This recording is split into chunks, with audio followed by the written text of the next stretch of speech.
আসসালামু আলাইকুম রহমতুল্লাহি ওবরকাতুহু। সম্মানিত দর্শক, জনাব তারেক রহমান সাহেবের সাম্প্রতিক একটি কর্ম মানে কাজ বেশ আলোচিত হচ্ছে। তারপর তার একটি অ্যাপিয়ারেন্স একেবারে সাম্প্রতিক সময়, সেই অ্যাপিয়ারেন্সটিও নিয়েও বেশ আলোচনা সমালোচনা হচ্ছে। যেহেতু তিনি একটি দলের শীর্ষ নেতা এবং তার দলের পক্ষ থেকে বলা হচ্ছে ভবিষ্যৎ প্রধানমন্ত্রী, এবং নির্বাচন হয়ে গেলে যেভাবে নির্বাচন হোক তার দল ক্ষমতা আসবে বলে বিএনপি নেতাকর্মীরা শতভাগ বিশ্বাসী, 100%।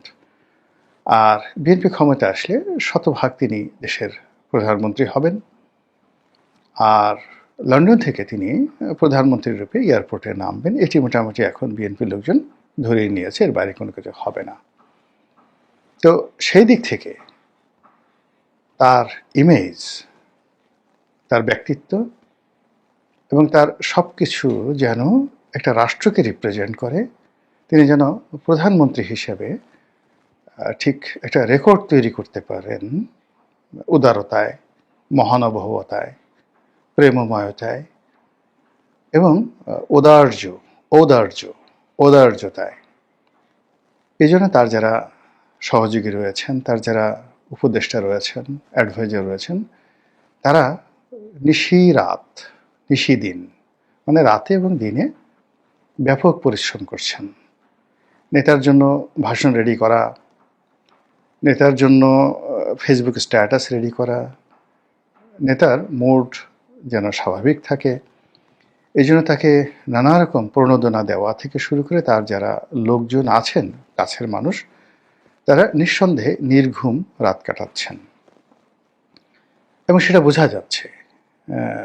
লন্ডনে তার আশেপাশে যারা আছেন তারা, এবং লন্ডনে ছিলেন তার দুজন উপদেষ্টা, বাংলাদেশে আছেন, তাদের কর্মকাণ্ড এবং জনাব তারেক রহমান সাহেবের যারা ঘনিষ্ঠ লোকজন রয়েছেন তাদের তৎপরতা দেখলে মনে হচ্ছে যে জনাব তারেক রহমান সাহেবকে বাংলার সিংহাসনে বসিয়ে একটা নতুন ইতিহাস রচনা করার জন্য এবং বিএনপি যেন দীর্ঘমেয়াদে বারবার জনগণের ভোটে নির্বাচিত হতে পারে সেই প্রচেষ্টা তারা করে যাচ্ছেন। কিন্তু এই যে আমাদের দেশে যেগুলো লোক আছে, মানে যারা সর্বাবস্থায় খুঁতখুঁতে এবং কোথাও কোনো ত্রুটি আছে কিনা, খুঁত আছে কিনা সেগুলো খুঁজতে থাকে, এরকম লোকের সংখ্যার তো অভাব নেই। আর আগের থেকেই জনাব তারেক রহমান সাহেবের জাতশত্রু শেখ হাসিনা ছিলেন। আওয়ামী লীগের যারা লোকজন আছেন তারা তো বলতে গেলে মানে কোনো অবস্থাতেই তারেক রহমান সাহেবকে মেনে নিতে একেবারে নারাজ। তারা দরকার হলে দরজা খুলে সকালবেলা যে কোনো জিনিস দেখতে প্রস্তুত, বা সকালবেলা ঘুম থেকে উঠে তাদের কানের কাছে যে কোনো শব্দ তারা শুনতে ইচ্ছুক। কিন্তু তাদের কানের কাছে যদি বলা হয় তারেক রহমান, আওয়ামী লীগের লোকজন ওরে বাবা গো, ওরে মা গো বলে গড়াগড়ি শুরু করবেন। মানে এটা তাদের কাছে একটা বিরাট বলে অত্যাচার। এবং আওয়ামী লীগের যে লোকজন যারা এখন জেলখানাতে আছেন, মানে তাদেরকে যদি শাস্তি দিতে চান ডক্টর মোহাম্মদ ইউনূস, তাহলে একটা কাজ করতে পারেন, আমি যেটা জানি, তাদের পুরো রুম সেখানে তারেক রহমানের ছবিগুলো টানিয়ে দেওয়া হোক এবং বলা হবে যে এই ছবিতে কোনো অবস্থাতেই কোনো আসল দেওয়া যাবে না, যদি আসল দেওয়া হয় তাহলে এই শাস্তি হবে। সেকেন্ড থিং হলো তাদেরকে 3 বেলা খাবারের আগে এবং খাবারের পরে তারেক রহমান সাহেবের ভাষণ তাদেরকে শোনানো হোক। আপনি গিয়ে দেখবেন 1 সপ্তাহের এই থেরাপিতে আওয়ামী লীগের লোকজন পুরো কাপড় চোপড় নষ্ট করে জেলখানাতে তারা একেবারে হাসপাতালে ভর্তি হয়ে যাবে, তাদেরকে আর আনতে পারবেন না, এর চেয়ে শাস্তি আর তাদের কাছে নেই। এরকম অবস্থা তারেক রহমান সম্পর্কে আওয়ামী লীগের যারা লোকজন তাদের অ্যালার্জি, এটা আপনি লিখে রাখে দেখেন, এটাই অবস্থা। তো সেটা আরও ইদানিংকালে আরও বেড়ে যাচ্ছে, কেননা সতীনের পুত্র যদি মোটাসোটা হয় সেক্ষেত্রে অন্য সতীনের যেভাবে একটা চুলকানি হয়, তদ্রূপ রাজনীতির যারা প্রতিপক্ষ, শত্রু, তাদের জীবনে যদি সুখ হয় তাহলে নিজের যে দুর্ভোগ দুর্দশা তার চেয়ে তো ওই সুখ তাদের কাছে অসহ্য হয়ে যায়। আওয়ামী লীগ এখন দৌড়ানির উপর আছে, প্যাদানির উপর আছে, কিন্তু এটা তাদের কাছে যতটা না কষ্টের, তার সাথে বড় কষ্টের হলো তারেক রহমান সাহেব প্রধানমন্ত্রী হচ্ছেন। এবং তারেক রহমান সাহেব যেদিন প্রধানমন্ত্রী রূপে শপথ নেবেন, সেদিন আপনি দেখবেন যে দিল্লিতে শেখ হাসিনার বাসায় কি হয়, কি যে ঘটবে একমাত্র আল্লাহ রাব্বুল আলামিন জানেন। শেখ হাসিনা যেদিন ক্ষমতা হারিয়ে তিনি হেলিকপ্টারে উঠেছেন, ওই বেদনা তার কাছে যতটা না নির্মম, ওই স্মৃতি তার কাছে যতটা মানে কষ্টের, কিংবা তার ৩২ নম্বর ভেঙে ফেলা হয়েছে, ওটা তার কাছে যতটা কষ্টের, তার চেয়ে বেশি কষ্টের হলো যেদিন তিনি দেখবেন যে তারেক রহমান সাহেব প্রধানমন্ত্রী রূপে শপথ নিয়েছেন এবং শেখ হাসিনা যে আসনটিতে বসেছেন সেই আসনে তারেক রহমান সাহেব বসে সরকারি দলিল দস্তাবেজে স্বাক্ষর করছেন। এটা তার জন্য অতি কষ্টের। এই কারণে কি হচ্ছে, তারেক রহমান সাহেবকে পচানোর জন্য, ছোট করার জন্য বিএনপির লোকজন প্রাণান্ত চেষ্টা করছে। একইভাবে জামাতের যারা লোকজন আছেন, অন্যান্য যারা লোকজন আছে, যারা হাইডেন এনিমি, তারাও কিন্তু তারেক রহমান সাহেবের মানে নিয়ে নানা রকম তারা ন্যারেটিভ তৈরি করে ফেলছেন। এখন আমি দেখলাম যে তারেক রহমান সাহেব যে একজন সামরিক কর্মকর্তা, ডিজিএফের একজন সামরিক কর্মকর্তা, তার সঙ্গে তিনি একটা সময় অনভিপ্রেত আচরণ করেছেন, আনএক্সপেক্টেড, অশোভনীয়, তারপরে শোভনীয় ছিল না, আপত্তিকর। তো সেটাকে তিনি স্মরণ করেছেন এতকাল পরে। ভদ্রলোক একজন মেজর জেনারেল, তার নাম রুমি, এবং সেই রুমি সাহেবের সঙ্গে তিনি খারাপ আচরণ করেছিলেন একদিন। কি করেছিলেন সেটা বলেননি, তবে খারাপ আচরণ করেছিলেন। তার জন্য তিনি প্রথমত সরি বলেছেন, আমি দুঃখিত। তারপরে বলেছেন যে এই বিষয়টি ক্ষমা সুন্দর দৃষ্টিতে দেখার জন্য তিনি অনুরোধ করেছেন। একেবারে ডাইরেক্ট ক্ষমা, অ্যাপোলজি চাওয়া, সরি এবং অ্যাপোলজি। তা তিনি এখানে সরি বলেছেন, অ্যাপোলজি বলেছেন। তা আমাদের দেশের যে সংবাদপত্রগুলো, বিশেষ করে যারা সবসময় একটা ব্যালেন্স করে চলে, এখন তারেক রহমান সাহেব এই যে ক্ষমা চেয়েছেন, এটা কোনো পত্রিকা আসেননি, তিনি দুঃখ প্রকাশ করেছেন, সরি বলেছেন। এটা প্রথম আলো থেকে শুরু করে অন্যান্য পত্রিকা এসেছে। কিন্তু আপনি যদি তার শব্দগুলো উচ্চারণ দেখেন, তাহলে তিনি প্রথমে সরি বলেছেন এবং বিষয়টির জন্য তিনি ক্ষমা প্রার্থনা করেছেন, তারপর আবার সরি বলেছেন, অ্যাগেইন সরি বলেছেন। এখন বক্তব্য হলো যে তারেক রহমান সাহেব যেখানে ক্ষমা চেয়েছেন, আমরা সেখানে সেটাকে সরি বলছি কেন? তিনি কি ক্ষমা চাইতে পারেন না? তার সম্মান, মান, মর্যাদা, আমাদের পত্র পত্রিকাগুলো যেখানে তারেক রহমান সাহেব নিজে ক্ষমা প্রার্থনা করছেন, তিনি বিনয়ী হচ্ছেন, আর আমরা তাকে অহংকারী বানিয়ে দিচ্ছি যে ওই পদে থেকে ক্ষমা চাওয়াটা শোভনীয় নয়, তিনি শুধু সরি বলেছেন। তো এই হলো আমাদের পত্র পত্রিকার তেলবাজি। দ্বিতীয়, যে এখানে ওই যে ডিজিএফআই যে একজন মেজর জেনারেল, তিনি এই সময়টাতে আগে অপমানিত হওয়ার পরেও তিনি এরকম একটি অনুষ্ঠানে কেন গেলেন? তার কি লাজ লজ্জা নেই? যদি কারো দ্বারা কেউ অপমানিত হয়, এবং এত বছর, আজকে তো না, এই অপমান তিনি হয়েছেন ২০ বছর। তো ২০ বছর আগে এই অপমানিত হওয়ার পর ২০ বছর পরে তিনি ক্ষমা চেয়েছেন। যদি ঘটনাটা এমন হতো যে তিনি সেখানে উপস্থিত নেই, তারেক রহমান সাহেব, অন্যান্য যারা কর্মকর্তা, সামরিক সাবেক কর্মকর্তা উপস্থিত হয়েছেন, তাদের মাধ্যমে তিনি খোঁজ নিলেন যে ওই এক কর্মকর্তা তিনি কি আছেন? নেই। এখানে এসেছেন? আসেননি। তাহলে আমার সালাম দিবেন, আই এম সরি, বা আমি সেদিন যে আচরণ করেছিলাম তার কাছে গিয়ে আমার পক্ষ থেকে আমার যে ক্ষমা চেয়েছি এটা তাকে পৌঁছে দেবেন। এটি ওই অফিসারের যে আত্মমর্যাদা বোধ আছে, সম্মান বোধ আছে, এটা মনে হতো। কিন্তু যেহেতু তিনি একজন দলীয় পান্ডা হিসেবে, এই মেজর জেনারেল রুমি সাবেক দলীয় পান্ডা হিসেবে, তারপরে দলীয় একজন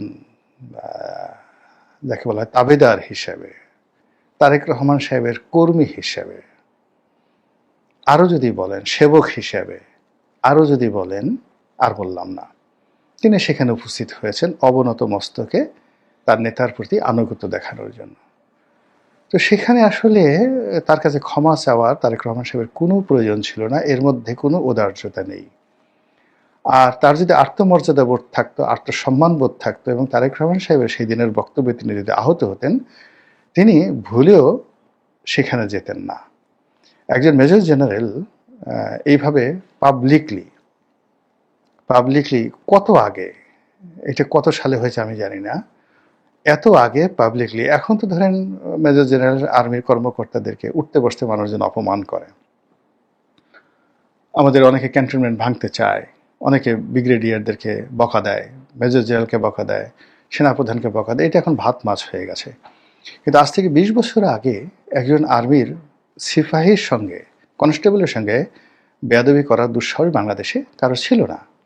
তো ওই অবস্থাতে তারেক রহমান সাহেব যদি একজন মেজর জেনারেলের সঙ্গে খারাপ আচরণ করে থাকেন, ইট ওয়াজ ওয়াইজ, এটা চেপে যাওয়া উচিত ছিল। তারেক রহমান সাহেবের জন্য উপস্থিত ছিল যে এই লোক এত বছর আগে এই কাজ করেছে, 20 বছর আগে করেছে, এখন প্রধানমন্ত্রী হওয়ার পরে তিনি রাতারাতি সেই জিনিসটা পরিবর্তন করবেন বা পরিবর্তন হয়ে গেছেন, এটা কেউ বিশ্বাস করবে না। এর কারণ হলো অভ্যাস, চরিত্র, ক্যারেক্টারিস্টিক্স, কিয়ামত পর্যন্ত মরে গেল মানুষের পরিবর্তন হয় না। তো তার যারা উপদেষ্টা আছে তারা কেন এই জিনিসটি সামনে আনলেন আমার মাথায় ঢুকছে না। এই আমি কথাগুলো খোলামেলা বললাম, কিন্তু যারা তারেক রহমান সাহেবের প্রতিপক্ষ তারা কিন্তু ঠিকই বুঝে গেছেন এবং এই জিনিসগুলো নিয়ে সামাজিক মাধ্যমে আলোচনা হচ্ছে বলেই আমি কিন্তু এই কথাগুলো বললাম, যেন দ্বিতীয়বার এই ভুলগুলো না করে।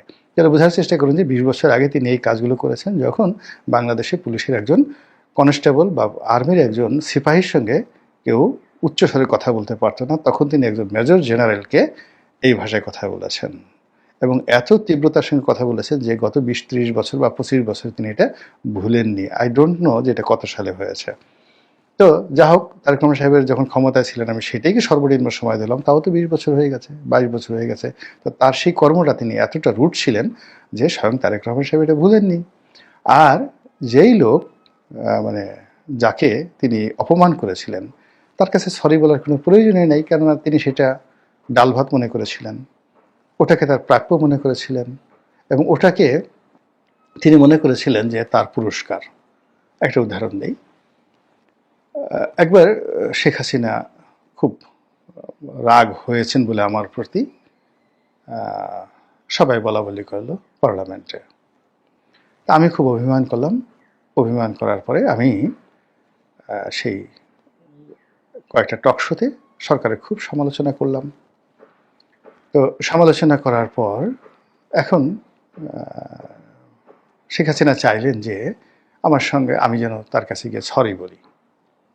এই জন্য দলের মধ্যে বেশ কয়েকজন সিনিয়র যারা নেতা আছেন তারা আমাকে বললেন যে এরকম নেত্রী খুব রাগ করেছেন, তুমি যাকে বলা হয় দলের বিরুদ্ধে কথাবার্তা বলেছো, এই জন্য টকশোতে গিয়ে এই সমস্ত কথাবার্তা বলেছো, লিখেছো, এই জন্য তিনি খুব রাগ করেছেন, তাড়াতাড়ি গিয়ে সরি বলো।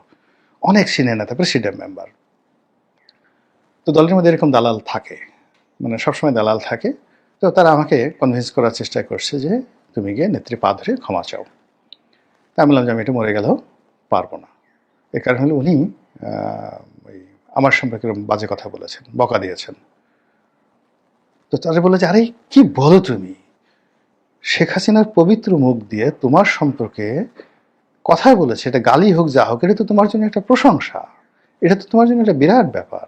তুমি যে কোনো ওসিলায় তার কাছে যেতে পারছো, সেটা গালির মাধ্যমে হোক, ভালোবাসার মাধ্যমে হোক, কিংবা এই যে তুমি এখন তার কাছে গিয়ে তার পা ধরে মাপ চাইবা, এটা তো একটা সুযোগ। আমরা তো এই সুযোগের আশায় বসে থাকি। বিশ্বাস করেন আওয়ামী লীগের প্রেসিডিয়াম মেম্বার, আমি নাম বলে দিতে পারবো এখন। তা আমি তাকে বললাম যে ভাই মাফ করেন, আমার এই রাজনীতি দরকার নেই, আমার এই নমিনেশন দরকার নেই, আমি যেভাবে আছি সেভাবেই থাকি। এটা 2011-12 সনের ঘটনা। তো এখন দেখুন, আপনি যখন এইভাবে লাথি খাওয়া, গুঁতো খাওয়া, কিল খাওয়া, অপমানিত হওয়া, লাঞ্ছিত হওয়া, এটাকে মনে করবেন আপনার পুরস্কার, সেক্ষেত্রে আপনার কাছে তো আমার সরি বলার দরকার নেই। আপনি মনে করছেন তো এটা আমার পুরস্কার, বরং সরি বলে বরং সে পুরস্কারকে আরও ছোট করা হলো। তা যিনি ওখানে গেছেন তার যে উপস্থিতি আর যিনি সরি বলেছেন, এই দুটোর সঙ্গে আসলে রসায়নটা হয়নি ইন্টেলেকচুয়াল লেভেলে। খুব যারা নিম্নমানের বোকা টাইপের লোক, হাবাগোবা টাইপের লোক, তারা গিয়ে বলবেন হায় হায়, নেতার এত বুদ্ধি, এত স্মরণ শক্তি যে এতদিনের ঘটনা তিনি মনে রেখেছেন। আবার নেতা এত ভালো যে তিনি এই ঘটনার জন্য অনুশোচনা বোধ করছেন, পাবলিকলি এভাবে সরি বলছেন। অনুশোচনাটা খুব গোপন হয়, বিটুইন ইউ অ্যান্ড মি। যে ভদ্রলোক সেদিন পাবলিকলি বেজ্জতি হয়েছেন, আবার দ্বিতীয়বার তিনি আবার পাবলিকলি বেজ্জতি হলেন যে একটা সময় তাকে এই কাজগুলো করা হয়েছে। এই যেমন আমি যে কথাগুলো বললাম, আমি তো এই ভদ্রলোকের নামও জানতাম না। এখন সেই ভদ্রলোককে যদি আমি দেখি, মিস্টার রুমি, মেজর জেনারেল, আমি তাকে কি মনে করব? মানে তাকে কি মনে করব? কিছুই মনে করব না। এনিওয়ে, গেল এটা। সেকেন্ড থিং হলো যে বেগম খালেদা জিয়া গণতন্ত্রের আপসহীন নেত্রী, এবং জনাব তারেক রহমান সাহেবের রাজনীতির যে মূল অ্যাসেট, একটি হলো তার মায়ের নেতৃত্ব, আর একটি হলো তার পিতার ঐতিহ্য। তো এই দুজন বিএনপিকে যে সেইভে নিয়ে এসেছে, তার